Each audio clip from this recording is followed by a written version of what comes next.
Hello, BookTube. This is Aaron from Aaron Read a Book or Aaron Read a Book. Doing Friday reads.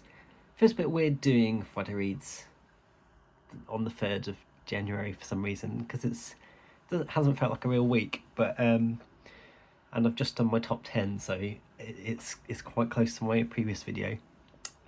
But I did end 2004 with 3 5-star reads in a row, so I felt like I have to.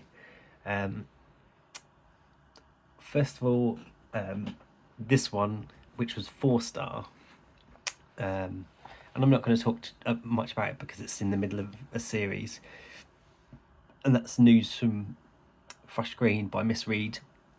Miss Reed is like the queen of cozy village books. It's just, in the Thrush Green books, you just follow this village green and all the inhabitants around it, and this is the 3rd book, and by now you know them quite well. This follows a similar sort of plot to the 2nd book in that it's about a new person on the green, so there's a bit of drama there. There's a new person. This time it's not an old, last time it was sort of an old geezer, a kind of retired man who's a bit of an eligible bachelor on Thrush Green. This time it's a young woman who has turned up with a child but without her husband, and there's sort of village gossip about why that might be and stuff. And it's again a lovely little village green book, and I really noticed in this one how kind of funny Miss Reed is sometimes. She has got that little bit of Barbara Pym about her, and a little bit tragic in this one as well. But yeah, if you like Miss Reed, you will like that book. I also bought the 4th book, Battles at Thrush Green, which I'm trying to get these all the same editions, but these ones look a little bit different. Well, this one looks a little bit different. And I'm not as keen on the artwork on this one. I love the snowy artwork on that one. And this one, Return to Thrush Green. It's very cozy artwork on that one as well. But yeah, I've been enjoying this series, and it's just nice to pick up on every now and then. The other series book that I read, which was a 5-star read, was Boudica Dreaming the Bull, which is the 2nd book in Manda Scott's Boudica series. I can't really speak about this one without going into spoilers because it would reveal stuff about the 1st book. But I will say that this one, there's a lot more stuff in the Roman Empire, not just in Britain. So, but it's just as good as the first one. The slack does not, well, the pace and things does not slacken. I read this with Sarah from Your True Shelf as well, and we both sort of loved it just as much as the first one, and it's just such an exciting series, and also the writing's really good as well, and something you don't really expect is how good she writes the battles as well. The battles are really amazingly well done. But yeah, loving this series, so we'll continue on. And I also didn't know what to read at the end of the year, and I just thought it'd be nice to do a reread. So I reread the first 15 Lives of Harry August by Claire North, which I remembered as being my favourite ever book about time travel, and it's not time travel in the normal sense. It's about a person who relives his own life over and over again. And I was not disappointed in my reread. I still think this is my favourite book about time in general. Uh, it's sort of astonishing as well, because Klenov's a bit like Adrian Tchaikovsky in that she just seems to churn out loads and loads of books. So you wouldn't think the quality would be that good, but the quality in this is brilliant. And what it's about is this man who uh, he keeps dying and then waking back up as a baby.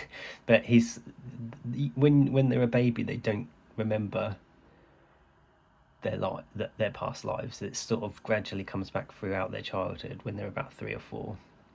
So um, and the sort of beginning of this novel is um, he's on his seventh life or something, and a young girl comes to see him on his deathbed and tells him that the world is ending, but it's coming forward in time. And this little girl is another person who has this ability to relive um, their life over and over again. And there's lots of people in this. I think they say 1 in 500,000 people can do it. So, there's about 100 or something in England, maybe less. But they're not obvious who they are.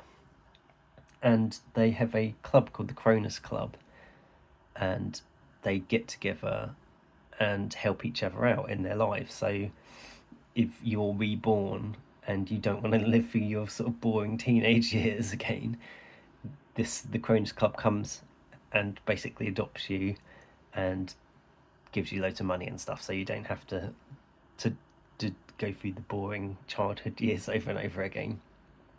And they also kind of keep an eye on each other so people don't mess with time too much. So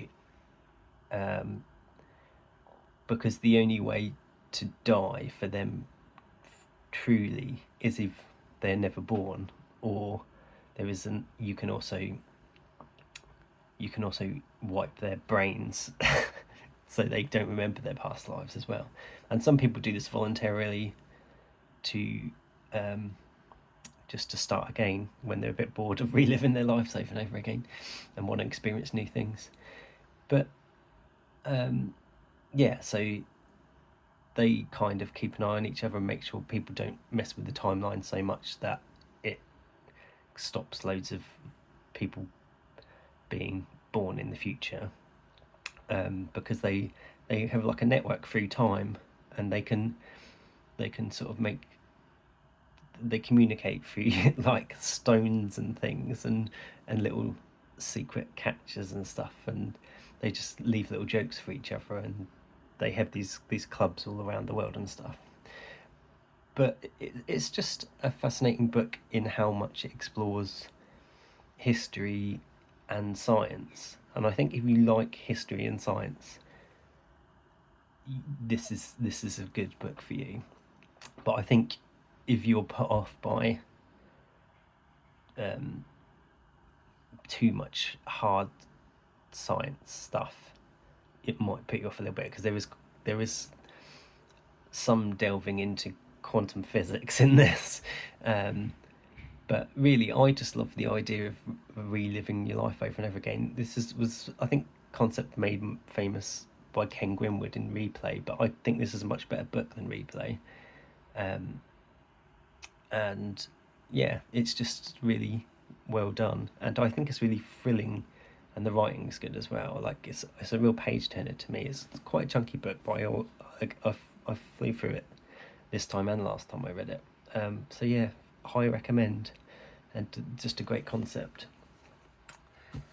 The final book that I read that was a 5-star read was actually an audiobook, which is unusual for me, because I never usually feel as enveloped into the book as with an audiobook as I do with a written book.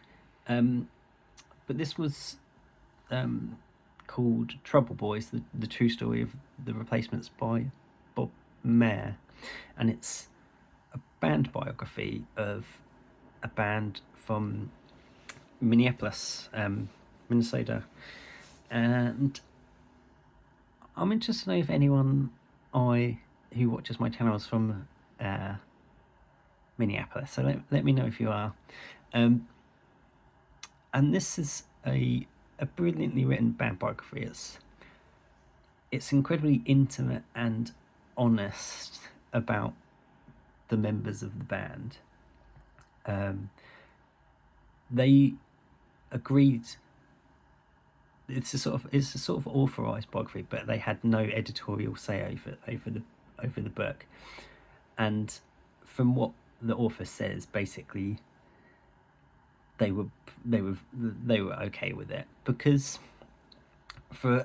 I mean, the Replacements were only together about 10 years, and they started very young. Their bassist Tommy Stinston, who later joined Guns N' Roses, he was like 13 when the band started, and a lot of the times that they were touring he was underage, so they did some very silly things, and they're probably a bit embarrassed by some of the stuff in there, but knowing their characters, I don't think they were that bothered. Basically, the Replacements were a 1980s band that came out of sort of hardcore punk scene, although they were never really hardcore punk. They kind of started out that way and quickly realised that they had a lot wider influences and a lot more sort of pop sensibilities than the other hardcore bands around at the time, like Husker Du and people. And they wrote some of the best albums of the 1980s, but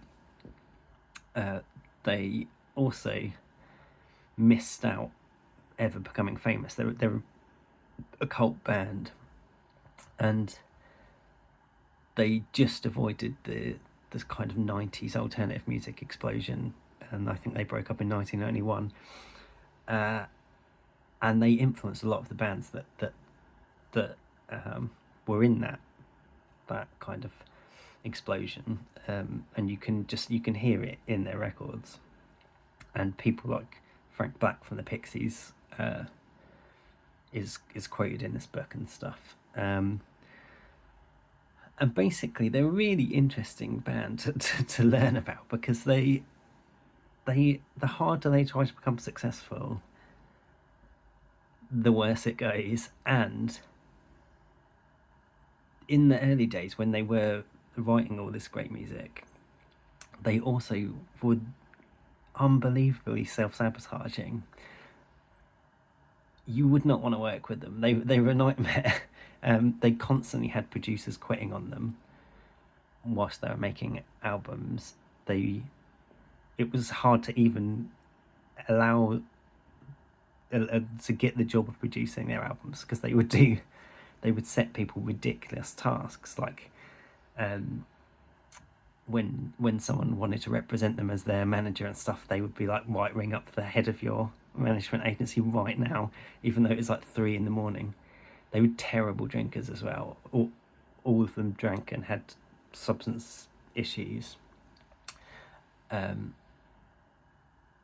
they would play a game in the studio called Dodge Knife, which is like dodgeball but with knives.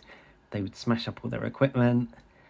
They would spill beer all over the mixing desk. In their live shows, they would, if they didn't think the crowd was good enough, they would play all their songs really slowly, or just do country covers. They would make fun of the crowd. They would switch in instruments. Once when they get a record deal, their first song on their album, Hootenanny, they all played each other's instruments and just made up a song and said that's track one. They also refused to do music videos, and when they did finally get convinced to do music videos, they just used the same video over and over again and different sort of clips from it. And it's just the first video they released is just someone playing their record, and it's just focused on the speaker of the record playing. And they thought records were not videos were not rock and roll. But the biography also delves into their childhood, and some of them had terribly harrowing childhoods, especially their guitarist Bob Stinston, who died at like age 35 from natural causes because his life had been very hard. And they all have what would be easily diagnosable medical like mental issues now. But yeah, they were just always on the cusp of fame, and they never made it, largely through self-sabotage, but also just bad timing.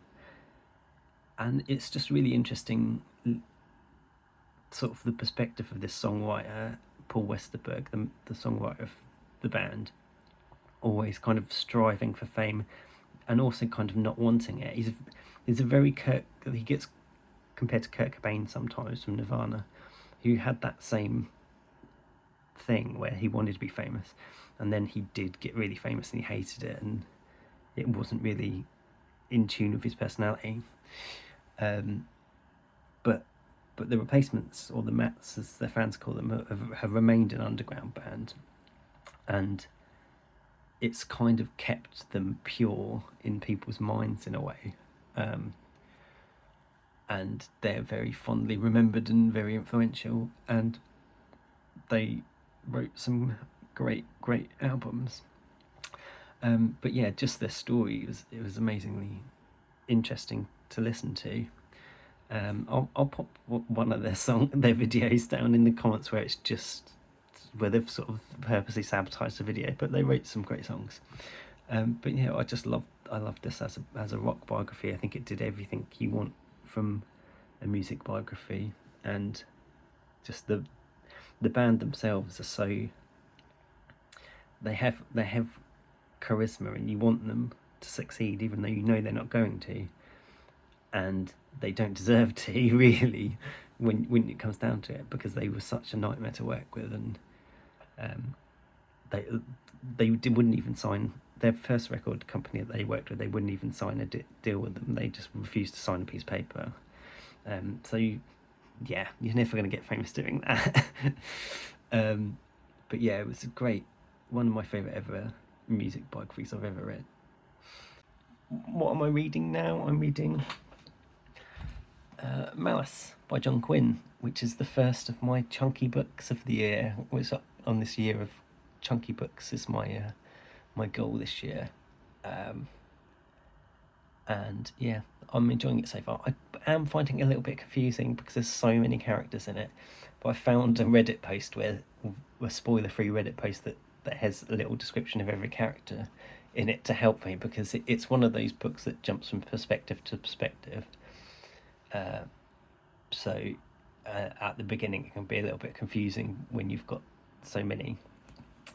And I've been excited to read John Quinn because I really love. He has two sons, and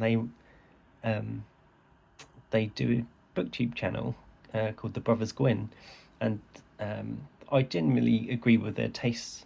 They're great fantasy readers, and I really recommend their channel. Especially watch their Best Books of 2024. It's really funny. But yeah, I generally agree with their opinions, and they're obviously big fans of their father's work. So, and whenever they do videos with John Gwyn as well, I always think he seems like a decent bloke, and yeah, so far started really well. The other thing my new audiobook is The Two Towers, and I actually got that because of the Brothers Gwyn recommending the audiobooks. But yeah, it's read by Andy Serkis. Gollum. It's amazing. I'm already loving it, and it's weird because I'm doing my marathon training now. Like the first month of my marathon training has just been like the replacements and listening to that audiobook and listening to the replacements music as well, and it's weird how it kind of, I just associate it with my running now. And now that I'm doing the Two Towers, it's kind of perfect because the beginning of Two Towers there's lots of running, so it's a perfect running audiobook. But yeah, let me know if you've read any of those books, BookTube, especially the first 15 Lives of Harry August, because I know Gareth from Book Songs and Other Magic loves it, but I don't really hear it talked about much other than that. And I know Sarah from Your True Shelf hated it, so swings and roundabouts. Let me know what you think. Have a good one, BookTube. Bye.